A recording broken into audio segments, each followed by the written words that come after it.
Hey everybody, so welcome to June block of the month in brioche.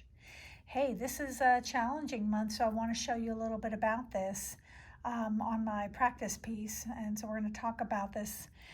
Everything else is pretty easy except the brioche 4-stitch decrease, and that's in this month's pattern. And the brioche 4-stitch decrease uses, so I brought my yarn forward, I'm going to slip my next stitch. So it uses 5 stitches. So there'll be a brioche, a slip, that's 2, a brioche 3, a slip 4, and a brioche 5. So you're going to be using these 5 stitches to do this decrease. I'm going to take my my safety line, my lifeline, and I'm actually going to feed it into these 5 stitches.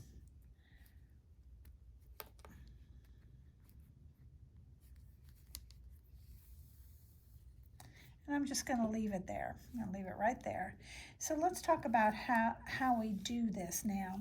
So the brioche 4-stitch decrease is that you're going to slip the first stitch, end the second stitch, and then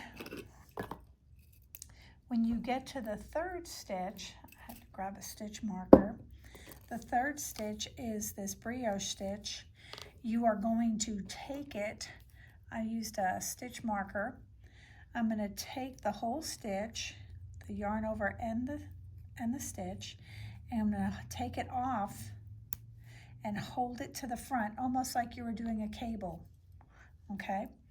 Then I'm going to knit the next stitch. Then I'm going to pick up my second slip stitch and pass it over, okay? I'm going to move this stitch to the left. I'm going to pick up the next brioche stitch and pass it over to the right. Okay, then I'm going to pass this back to the right and pick up my first slip stitch and pass it over.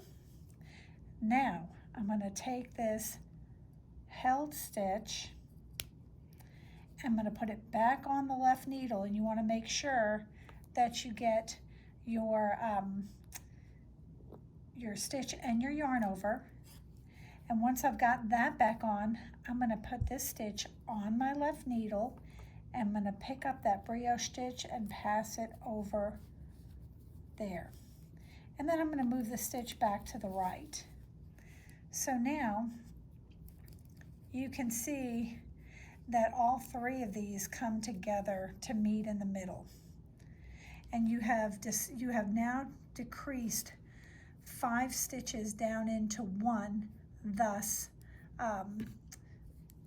decreasing 4 stitches. So the biggest part of this is going back out of it.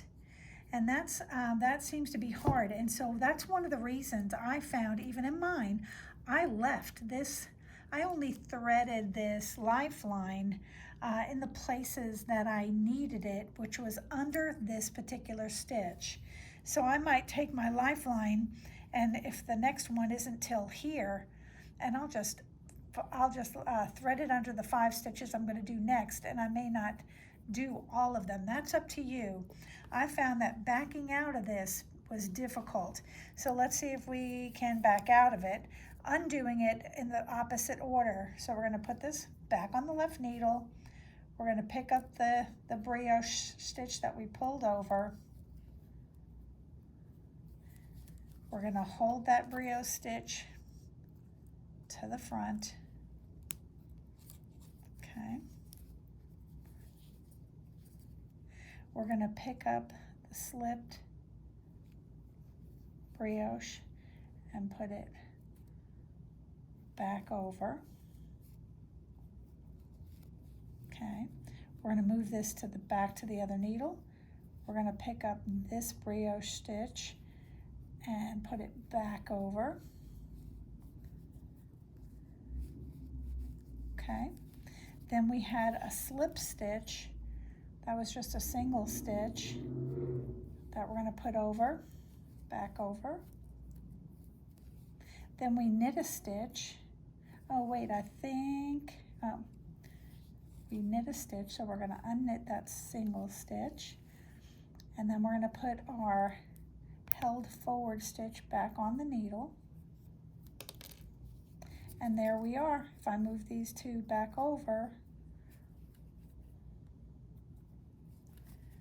now I'm back at the beginning with my 5 stitches. 1, 2, 3, 4, 5. And the thing is that when I backed out of these, I got to tell you, I backed out without a net, without a safety net, and a lot of times I lost it. It was much harder to find and pick up. I became better at it as I did it more and more, but for me, it was nicer to have this safety net. So let's say I go all the way down the row and I've done all my decreases. If for some reason I have to back out of that row, I have this safety line or lifeline under each of the decreases, and even if I mess the whole thing up, they are not going anywhere. They're stable. I can just pull my needle out and let go and pick these up.